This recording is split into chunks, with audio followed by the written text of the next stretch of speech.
Hello my dear students, कैसे हैं आप लोग। उम्मीद करता हूँ आप लोग अच्छे होंगे और बता दूं मैं भी अच्छा हूँ। आप सभी का स्वागत है हमारे चैनल कॉमर्स जुगाड़ पर।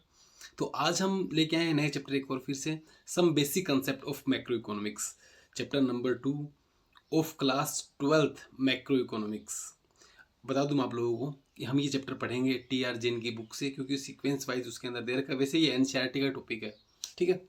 तो एक बात ये भी, पिछले चैप्टर्स में हम लोगों ने सुना है कि वीडियोस ज़्यादा बड़े हो रहे हैं, तो इनको हम 2 या 3 हिस्से में इसको डिवाइड करके छोटे छोटे टुकड़ों में इसको पढ़ेंगे, ठीक है। तो चलिए आज हम स्टार्ट करते हैं। Okay, start. तो मेरे नौजवानों, 9-10 जितने भी जवानों, हम स्टार्ट करते हैं चैप्टर। इस चैप्टर में देखो हम पढ़ेंगे सबसे पहले तो गुड्स क्लासिफिकेशन। 2-3 टाइप का होता है गुड्स, इंटरमीडिएट और फाइनल गुड्स लाइक दैट। हम पढ़ेंगे इसके अंदर कैपिटल गुड्स क्या होता है, हम उसमें और भी पढ़ेंगे कि इन्वेस्टमेंट क्या होता है, एक्सपेंडिचर क्या होता है, और ऐसा कुछ हम इसमें आगे पढ़ने वाले हैं। स्टॉक और फ्लो कॉन्सेप्ट के बारे में पढ़ने वाले हैं। सेक्टर्स जो होते हैं इकोनॉमी में उसके बारे में पढ़ने वाले हैं। इंटरसेक्टर फ्लो के बारे में भी हम पढ़ने वाले हैं। तो चलिए स्टार्ट करते हैं। सबसे पहले इसने आया, यहाँ पे आया meaning of and use classification of goods. सबसे पहले आप ये समझो एंड यूज क्या होता है। एंड यूज मतलब कोई भी चीज़ जिसका आप आखिर में क्या यूज कर रहे हैं। जनरल देखो, सपोज आप कोई सामान ले लो जिसका लास्ट में यूज क्या होने वाला है। जैसे कोई चीनी है, सपोज चीनी को आपने चाय में डालकर पी लिया, या उसने आम का रस बना लिया आपने, आपके लिए वो एंड यूज हो गया, ठीक है। अब उस जो एंड यूज आपने किया वो आपने कंजम्पशन के लिए किया या प्रोडक्शन के लिए किया। प्रोडक्शन जनरली प्रोड्यूसर करता है, कंजम्पशन जनरली कस्टमर करता है, ठीक है। तो अब जो आपने चाय में या आम रस में आपने जो चीनी पी ली, या वो आपने कर लिया कंजम्पशन, क्या कर लिया, उसका कंजम्पशन कर लिया। लेकिन अगर आपने वही चीनी लड्डू में डालकर और लड्डू को बाहर बेचा, तो वो क्या हो गया, प्रोडक्शन। क्या हो गया, प्रोडक्शन। आपको समझ में आ रही होगी बातें, ठीक है। तो चलिए हम पढ़ते हैं इसको आगे। इसने क्या लिखा हुआ है, देखो इसने लिखा हुआ है इन macro economics we do not classify goods on the basis of their physical characteristics. Instead we classify goods on the basis of their end use, कि end use, उसका यूज, एंड यूज हम उसका क्या करने वाले हैं। देखो इसने बता भी रखा है कि गुड्स को जनरली 2 हिस्से में डिवाइड किया गया। ये देखा है, फाइनल गुड्स और इंटरमीडिएट गुड्स। फाइनल गुड्स वो गुड्स होता है जो बनकर एकदम तैयार हो चुका है, उसको बस काम में ले लो, आप जाओ उसको काम में ले लो, ठीक है। फाइनल गुड्स वो होता है। जबकि इंटरमीडिएट गुड्स वो होता है जिसको अभी जो बनने की प्रोसेस में है, जो अभी पूरा नहीं बना है, जो स्टार्ट तो हो गया, आधा पर्दा बन गया, आधा कुछ आधे से ज़्यादा बन चुका होगा, वो या आधे से या कम बन चुका होगा, लेकिन वो अभी कंप्लीट बना नहीं है, उसको अभी आप यूज में नहीं ले सकते हैं। क्योंकि यूज तो तभी लेंगे ना जब पूरा बन जाएगा। वो पूरा बन जाएगा तो वो फाइनल गुड्स बन जाएगा, और फाइनल गुड्स बन गया इसका मतलब उसमें सारा काम हो चुका है, अभी उसमें कोई काम बाकी नहीं है। आई बात समझ में। अच्छा, फाइनल गुड्स को फिर से इन्होंने क्लासीफाई किया 2 हिस्से में, कंजम्पशन गुड्स और कैपिटल गुड्स। कंजम्पशन गुड्स बता दिया मैंने। कंजम्पशन गुड्स एक कस्टमर यूज लेता है। जनरली आप जो सामान लेके आओगे घर पे, आप जो बुक लेके आए हो पढ़ने के लिए, आप क्या कर रहे हो, इसका कंजम्पशन कर रहे हो। देखो कंजम्पशन का मतलब वैसे होता है कुछ खाना उपभोग करना, लेकिन खाना उपभोग करना ही नहीं है खाली कंजम्पशन का मतलब। आपने एक एसी चलाई, आपने एसी चलाई, जो एसी का वैसे तो उसको मैं खा थोड़ी सकता हूँ, लेकिन अभी इसका काम क्या है, काम इसका ये है कि ये ठंडा कर रही है कमरे को, मतलब मैं एसी का क्या कर रहा हूँ, कंजम्पशन कर रहा हूँ। आप जो बुक्स लेके आए हैं, आप बुक्स को खा थोड़ी रहे हैं, लेकिन आप उसका क्या कर रहे हैं, कंजम्पशन कर रहे हैं। आई बात समझ में। तो फाइनल गुड्स को 2 हिस्से में बांटा गया, कंजम्पशन गुड्स और कैपिटल गुड्स। कंजम्पशन गुड्स वो गुड्स होता है जो जनरली हाउस होल्ड वाले लोग, घरेलू लोग जो होते हैं, वो अपनी वांट्स को सेटिस्फाई करने के लिए काम में लेते हैं, ठीक है। जब ये कैपिटल गुड्स कौन सा होता है, कैपिटल गुड्स वो गुड्स होता है जो जनरली प्रोड्यूसर यूज करता है। प्रोड्यूसर कौन होता है, जो कोई चीज़ का प्रोडक्शन करता है, गुड्स या सर्विसेज का, वो प्रोडक्शन करेगा तो उसको बोलेंगे प्रोड्यूसर। और प्रोड्यूसर जिन असेट्स को यूज लेके प्रोडक्शन करता है, जैसे सपोज आपका काम फर्नीचर बनाना है, तो फर्नीचर बनाने के लिए आप जो आरा मशीन लेके आओगे काटने के लिए लकड़ियों को, उस मशीन को बोलेंगे कैपिटल गुड्स। आई बात समझ में। होपफुली आप लोगों को दोनों का डिफरेंस समझ में आ गया होगा, कंजम्पशन गुड्स और कैपिटल गुड्स, ठीक है। तो ये दोनों हिस्से होते हैं फाइनल गुड्स के। तो देखो बात करते हैं फाइनल गुड्स होता क्या है। फाइनल गुड्स इसने लिखा होगा, देखो फाइनल गुड्स के बारे में लिखा है, final goods are those goods which have cross the boundary line. Cross the boundary line, जो बाउंड्री लाइन को क्रॉस कर चुका है। कौन सी वाली बाउंड्री लाइन, प्रोडक्शन वाली बाउंड्री लाइन, यानी अब जहां पे प्रोडक्शन होना होता है वो जगह पार करके आ चुका कोई गुड्स, वो होएगा फाइनल गुड्स, ठीक है।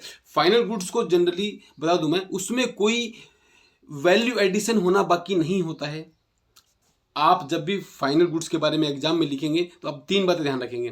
पहली बात तो ये, जो प्रोडक्शन की बाउंड्री लाइन को क्रॉस कर चुका है उसमें वैल्यू एडिशन होना बाकी नहीं है। और थर्ड वाली बात आप ये भी लिखेंगे कि इसको नेशनल इनकम की कैलकुलेशन में शामिल किया जाता है। 3 बातें बताई मैंने आप लोगों को। पहला तो ये प्रोडक्शन की बाउंड्री लाइन को क्रॉस कर चुका है। सेकंड बात ये, इसमें वैल्यू एडिशन होना बाकी नहीं है। और थर्ड वाली बात, इसको नेशनल इनकम की कैलकुलेशन में शामिल करते हैं। समझ गए तुम फाइनल गुड्स के मतलब। अभी बात करते हैं इंटरमीडिएट गुड्स की। इंटरमीडिएट गुड्स वो होता है जिसमें वो तीनों चीज़ें जो बताई मैंने उसके एकदम अगेंस्ट हो जाएंगी। जैसे कि इंटरमीडिएट गुड्स का मतलब वो गुड्स होता है जो अभी तक प्रोडक्शन की बाउंड्री लाइन को क्रॉस नहीं कर चुका है, जिसमें अभी वैल्यू एडिशन होना बाकी है। और तीसरी बात, जिसको नेशनल इनकम की कैलकुलेशन में शामिल नहीं करते हैं। आई बात समझ में? तीनों बातें उसमें, आपको बातें सिर्फ 3 ही याद करनी है। ये तीनों फाइनल गुड्स में भी काम आएंगी और तीनों इंटरमीडिएट गुड्स में भी काम आएंगी। होपफुली आप लोगों को समझ में आ गई होगी बात। ठीक है, चलिए आगे चलते हैं। अब देखो, इसने बताया कंजम्पशन गुड्स क्या होता है या कंज्यूमर गुड्स क्या होता है। कंजम्पशन या कंज्यूमर गुड एक ही बात होती है। तो कंजम्पशन गुड्स का मतलब बताया मैंने आपको, वो गुड्स जो एक कंज्यूमर यूज लेता है। वो गुड्स जो एक कंज्यूमर यूज लेता है। सर कंज्यूमर तो सारे होते हैं ना, प्रोड्यूसर भी क्या कंज्यूमर नहीं होते? बेटा प्रोड्यूसर जो होते हैं वो उस गुड्स को फर्दर प्रोडक्शन के लिए काम में लेते हैं, जबकि कंज्यूमर अपने सेटिस्फेक्शन ऑफ वांट्स के लिए, अपनी वांट्स के सेटिस्फेक्शन के लिए काम में लेते हैं। तो इसने बताया कंज्यूमर गुड्स में जनरली 4 टाइप के गुड्स आते हैं। पहला आता है ड्यूरेबल गुड्स। वो गुड्स जो काफ़ी ईयर्स के लिए हम लेके आते हैं, जो कई साल हमारे काम आता है। सेमी ड्यूरेबल गुड्स, वो जो कई साल नहीं लेकिन बहुत कम टाइम भी नहीं, यानी एवरेज सा बीच में। जनरली देखो, आप एसी लेके आते हो, फ्रीज लेके आते हो, कूलर लेके आते हो, ये जनरली 5-7 साल के लिए होते हैं। तो वो हो गए ड्यूरेबल गुड्स। आपने जो ड्रेस पहनी है, ये ड्रेस 1-2 साल के लिए यूज लेके आते हो आप, यानी ना ये ड्यूरेबल्स तो नहीं है। ड्यूरेबल्स होती तो 5-7 साल चलती, तो ड्यूरेबल तो नहीं है और बहुत कम भी नहीं है। यानी जो 1.5 साल जैसे जनरली आपकी ड्रेस हो गई, ये सब फर्नीचर्स वगैरह जनरली क्या होते हैं, ये होते हैं सेमी ड्यूरेबल गुड्स, यानी 1.5-2 साल के आसपास चलते हैं ये। ठीक है। थर्ड वाला आता है non durable goods. Non durable, जो दूर जाएगा ही नहीं, जो मतलब बहुत ही मतलब आप उसको खाया पिया पचाया काम खत्म। समझ गए आप लोग? जैसे ब्रेड लेके आए आप, आपने चाय लेके आए, चीनी लेके आए, आपने चीनी चाय में डाल दी, खत्म। बेसन लेके आए, बेसन आपने आलू में डाल दिया, बेसन लेके आए आप, आलू में डाल दिया, पकोड़े बन गए। या फिर बेसन में आप चीनी डाल दो, लड्डू बन गए, वाटेवर जो भी आप बनाना चाहो। लेकिन नॉन ड्यूरेबल गुड्स वो जो आपने खाया पिया पचाया काम खत्म, वो होता है नॉन ड्यूरेबल गुड्स। आप इसको शॉर्ट तरीके से ऐसे याद कर लो, ड्यूरेबल गुड्स वो गुड्स होता है जो DUR, दूर दूर दूर तक जाता है। जो दूर तक जाता है वो ड्यूरेबल गुड्स, मतलब लंबा जाता है 5-7 साल, ड्यूरेबल गुड्स। सेमी ड्यूरेबल यानी जो दूर तक तो जाएगा लेकिन सेमी, ज़्यादा दूर नहीं जाएगा, कम जाएगा, यानी 1-2 साल के बीच में वो होती है। जैसे क्लोथ बता दी मैंने आपको, आपकी ड्रेस, ये हो गया सेमी ड्यूरेबल गुड्स। और नॉन ड्यूरेबल गुड्स, जैसे ब्रेड का पैकेट लेके आए आप, बताया मैंने एग्जांपल चीनी का दिया आपको, वो चीज़ खा आपने बस काम ले लिया, उसको काम खत्म, वो क्या होता है नॉन ड्यूरेबल गुड्स। और लास्ट वाला बचता है नॉन मटेरियल गुड्स और सर्विसेज। कोई ऐसा गुड्स जिसमें कोई गुड्स है ही नहीं, मतलब सर्विसेज। जनरली एक टीचर आपको, एक टीचर क्या देता है? टीचर आपको कोई सामान थोड़ी देता है, आपको बस एक नॉलेज तो देता है। एक वकील आपको एडवाइस तो देगा, ओपिनियन देगा अपनी, वो आपको कोई सामान थोड़ी देगा। और डॉक्टर के पास जाओगे आप, डॉक्टर भी आपको एक पर्ची पे लिख के बस अपनी राय देगा, ओपिनियन देगा। उसको इंप्लीमेंट करना ना करना आपके हाथ में आता है, आपकी मर्जी होती है वो। तो वो क्या होती है, सारी सर्विसेज होती है। तो इसको हम बोलते हैं सर्विसेज भी, नॉन मटेरियल गुड्स या फिर सर्विसेज। तो कंजम्पशन गुड्स 4 टाइप के होते हैं, durable, semi durable, non durable और नॉन मटेरियल। आई बात समझ, जिसको हम सर्विसेज भी बोलते हैं। चलिए आगे चलते हैं। तो अब आता है next capital goods. Capital goods, हाँ इधर मेरी तरफ देखो, मेरी तरफ, इधर ध्यान दो, इधर ध्यान दो। कहाँ ध्यान कहाँ है तुम्हारा? इधर ध्यान दो। कैपिटल गुड्स क्या होता है? कैपिटल गुड्स वो गुड्स होता है जो फिक्स असेट एक तरीके से होता है, यानी जो ज़्यादा वैल्यू का होता है, जिसको हम लंबे टाइम तक यूज लेते हैं और जिससे हम जनरली फर्दर प्रोडक्शन की भी सोचते हैं, जो महंगा सामान है सपोज। ठीक है। तो कैपिटल गुड्स देखो इसने लिखा है plant and machinery is an example of capital goods. Capital goods के एग्जांपल है प्लांट एंड मशीनरी। कोई भी फिक्स असेट जो आप लंबे टाइम तक यूज करने के लिए लेके आए हैं उसको हम बोलते हैं कैपिटल गुड्स। ठीक है, अब कैपिटल गुड्स के अंदर जो नट बोल्ट लगे होते हैं वो भी लंबे टाइम तक यूज होते हैं, लेकिन उनकी वैल्यू हाई नहीं है, ज़्यादा प्राइस के नहीं है वो। तो ज़्यादा प्राइस के नहीं है ना, इस वजह से उनकी वैल्यू कम है, इस वजह से उनको कैपिटल गुड्स नहीं बोला जाता। आई बात समझ में? तो कैपिटल गुड्स का मतलब बता दिया मैंने आपको, वो गुड्स जो ज़्यादा प्राइस के हैं, हाई प्राइस के हैं और जो लंबे टाइम तक यूज़ करने के लिए काम में आएंगे। ठीक है, जनरली फिक्स एसेट भी होती है ये, तो इसको बोलते हैं अपन कैपिटल गुड्स। जिसको कैपिटल गुड्स जनरली कौन काम में लेता है? प्रोड्यूसर काम में लेते हैं। हाँ, ये बात जरूर, एक बात और शामिल है इसमें कि कैपिटल गुड्स में डेप्रीसिएशन भी शामिल है। डेप्रीसिएशन का मतलब, डेप्रीसिएशन एक लंबे टाइम तक कोई असेट को यूज करने से उसकी वैल्यू में आने वाली कमी को बोलते हैं डेप्रीसिएशन। ठीक है, सपोज मैं एक गाड़ी लेके आया, 4 साल मैंने चला लिया, 4 साल चलाने के बाद गाड़ी तो अभी भी चल रही है, वो गाड़ी में कोई दिक्कत नहीं है, लेकिन अभी 4 साल चलाने से वो गाड़ी पुरानी हो चुकी कुछ, यानी उससे 4 साल चलाने से उसकी वैल्यू में जो कमी आई उसको हम बोलते हैं डेप्रीसिएशन। सपोज मैं एक एसी लेके आया हूँ, अब एसी 2 साल चला ली मैंने, अभी मैं इसकी पूछता हूँ कितने की है ये, तो उतने की नहीं है जितने की मैं लेके आया था। क्यों? क्योंकि 2 साल मैंने चला लिया इसको, ये घस गई है। आई बात समझ में? इसको बोलते हैं डेप्रीसिएशन। ठीक है ना? ठीक है, तो आगे चलते हैं अपन। बता दिया मैंने कैपिटल गुड्स के अंदर नट बोल्ट जो होते हैं उनकी वैल्यू शामिल नहीं होती, क्योंकि उनकी वैल्यू बहुत कम होती है। ठीक है, तो चलिए आगे चलते हैं। देखो इसने बताया प्रोड्यूसर गुड्स। अब बात आती है नई बात। देखो, एक तो अपने पढ़ी कैपिटल गुड्स, एक बात अब पढ़ते अपन प्रोड्यूसर गुड्स। प्रोड्यूसर गुड्स क्या होता है? कोई ऐसा गुड्स जो प्रोड्यूसर यूज लेता है, जो प्रोड्यूसर यूज लेता है। प्रोड्यूसर कौन होता है? गुड्स और सर्विसेज बनाने वाला होता है प्रोड्यूसर। गुड्स प्रोड्यूसर होता है, गुड्स या सर्विसेज बनाने वाला क्या होता है? प्रोड्यूसर। अब प्रोड्यूसर जिन चीजों से अपना प्रोडक्शन करेगा वो उसके पास क्या क्या सामान होगा? कुछ तो उसके पास सपोज रॉ मटेरियल होगा। सपोज आपने एक फर्नीचर की दुकान खोली, तो आपने कुछ तो आप अपने पास में लकड़ी रखी होगी, लकड़ी जो आप तोड़ के लाए होंगे जंगल से या कहीं से खरीद के, और आपने अपने पास में आरा मशीन या लाइक दैट ऐसे कुछ आइटम रखे होंगे। अब आपने जो आपके पास लकड़ी रखी हुई है वो हम बोलेंगे रॉ मटेरियल। क्या बोलेंगे? Raw material. कि आप उन चीज़ों से ही तो बनाएंगे कुछ ना कुछ। ठीक है, वो आपके लिए क्या हो गया? Raw material. एक मिठाई दुकान वाले के पास रॉ मटेरियल क्या होता है? बेसन, लड्डू, बेसन, चीनी, ये सब क्या होता है उसका? ये उसका रॉ मटेरियल है। ठीक है, अच्छा फिक्स एसेट, आपने जो आरा मशीन लगा रखी है फर्नीचर वाले काम में, वो आपके लिए क्या होगी? Fix asset. हलवाई की दुकान में उसमें जो कढ़ाई वगैरह होती है वो उसके लिए क्या होगी? Fix asset.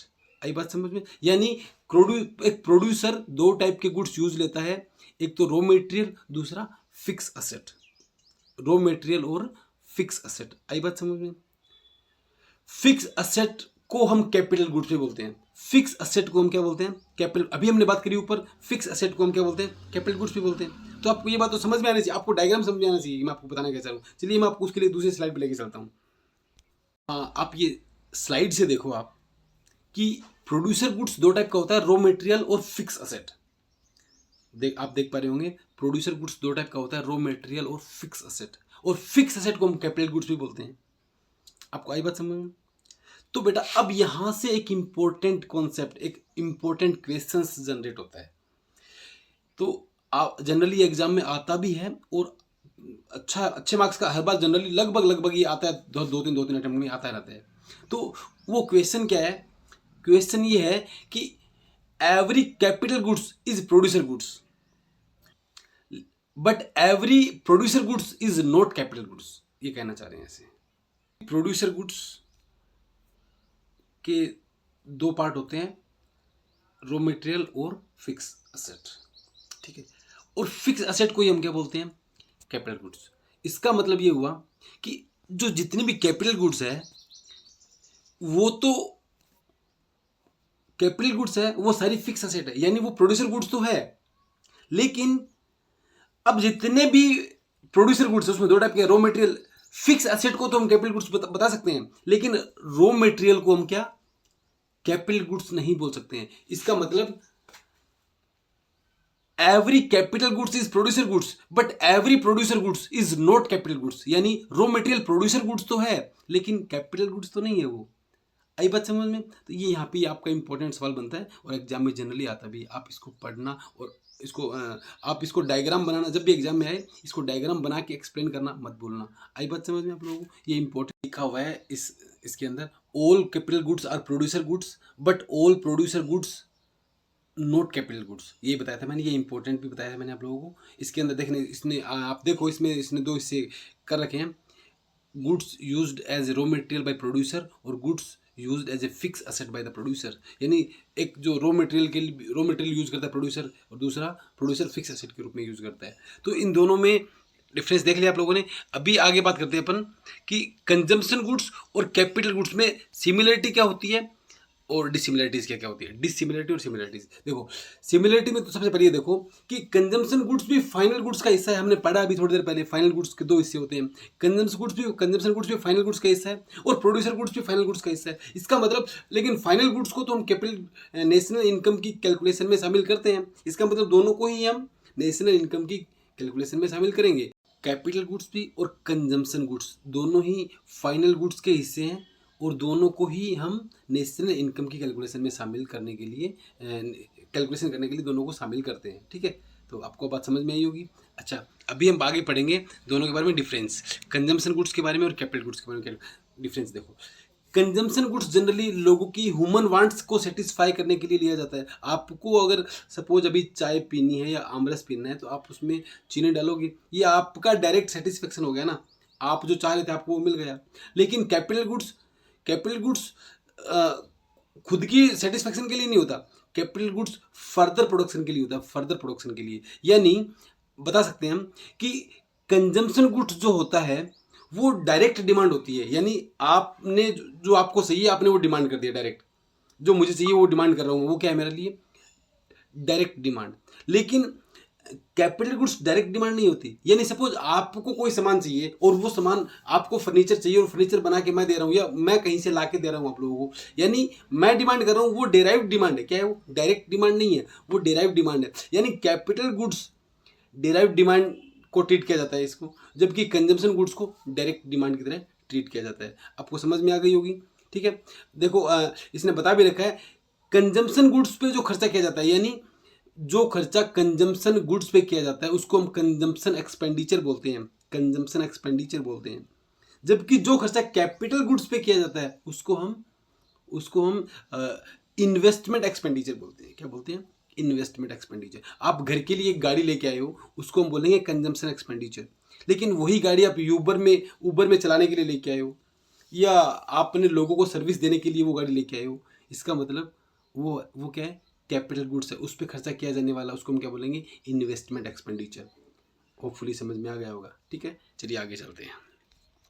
आगे वाला वही आपका बिलव्ड टॉपिक आ गया, इंटरमीडिएट गुड्स। हम जो अभी पढ़े थोड़ी देर पहले फाइनल गुड्स, वही कैरेक्टरिस्टिक्स इसमें आएंगे, बताया था मैंने आप लोगों को। यानी फाइनल गुड्स वो होता है जो प्रोडक्शन की बाउंड्री लाइन को क्रॉस कर चुका होता है, जिसमें वैल्यू ऐड होना बाकी नहीं है और जिसको नेशनल इनकम की कैलकुलेशन में शामिल किया जाता है, वो फाइनल गुड्स होता है। तो वो चीज़ें जब नहीं होंगी तो इंटरमीडिएट गुड्स हो जाएगा। यानी प्रोडक्शन की बाउंड्री लाइन को क्रॉस नहीं कर चुका है। इंटरमीडिएट गुड्स का मतलब वो गुड्स जो प्रोडक्शन की बाउंड्री लाइन को क्रॉस नहीं कर चुका है, यानी उसमें प्रोडक्शन होना बाकी है अभी, यानी उसमें वैल्यू ऐड होना अभी बाकी है। और थर्ड वाली बात, इसको नेशनल इनकम की कैलकुलेशन में शामिल नहीं किया जाता है। आप ये तीनों बातें लिख देना, आपके लिए काफ़ी हो जाएगा। बस ये समझ गए आप लोग। तो तीन बात बताई मैंने आपको इंटरमीडिएट गुड्स के बारे में, यही बातें तीनों बताई थी मैंने आपको फाइनल गुड्स के बारे में, यही बातें बता रहा हूँ आपको इंटरमीडिएट गुड्स के बारे में। तीनों में समझने का मतलब तरीका अलग अलग, आपको बताना पड़ेगा कि ये इसमें होती है, ये इसमें नहीं होती है। ठीक है, तो आगे चलते हैं अपन। आगे इसने बताया कुछ गुड्स कुछ गुड्स ऐसा होता है जिनको आप फाइनल बोलोगे या इंटरमीडिएट बोलोगे। जैसे कि मैंने बताया आप लोगों को, चीनी आप लेके आते हो, चीनी आप आमरस या चाय के लिए आपने लेके आ रहे हो उसे, इसका मतलब वो क्या है? फाइनल गुड्स है, यानी अब वो फाइनल गुड्स है। लेकिन अगर आप चीनी को लेके आ रहे हो लड्डू बनाने के लिए और वो लड्डू आप फिर से बेचोगे मार्केट में, यानी उसका फिर से बेचोगे, इसका मतलब वो क्या हो गया? प्रोड्यूसर गुड्स हो गया, और मतलब वो अभी फिनिश्ड गुड्स बनकर तैयार हो गया। लड्डू बनने के बाद वो काम आएगा किसी और आदमी के घर में, आप तो काम में लेने वाले नहीं है उसे। ठीक है, यानी आप उसका लास्ट में यूज क्या कर रहे हैं? चीनी का आपने यूज करा चाय में, यानी आपने उसको फाइनल गुड्स की तरह ट्रीट कर दिया। लेकिन अगर आपने चीनी का यूज किया लड्डू बनाने में तो अभी वो फाइनल गुड्स नहीं बना है, अभी वो लड्डू बनेगा, चाशनी बनेगी, वो लड्डू बनेगा, उसके बाद वो फाइनल गुड्स बनेगा। आई बात समझ में? इसीलिए ये जो गुड फाइनल गुड्स, इसका जो एंड यूज होता है उस पर डिपेंड होता है कुछ चीज़ें कि फाइनल गुड्स है या इंटरमीडिएट गुड्स है। ठीक है, तो आगे डिफरेंस देखा दोनों के बारे में, ये आपका होमवर्क रहेगा। ठीक है, तो आज के लिए छोटी सी वीडियो इतना ही काफ़ी है, आगे बाकी हम आगे वाली वीडियो में करेंगे। ओके गाइस, अच्छा सुनो, आप लोगों को अगर ये वीडियो ठीक लगता है तो इसको प्लीज़ लाइक करना मत भूलिएगा और अपने दोस्तों के साथ शेयर भी कीजिएगा। कमेंट वगैरह बताइएगा मुझे करके आप कि कैसे है वीडियो, कैसे नहीं है, कुछ इंप्रूवमेंट की गुंजाइश है तो बताइए मुझे, क्या इसमें इंप्रूवमेंट करना है, वे ऑफ टीचिंग में कुछ मुझे इंप्रूवमेंट करना है तो मुझे वो बताइएगा। ठीक है, okay, thanks guys, bye bye.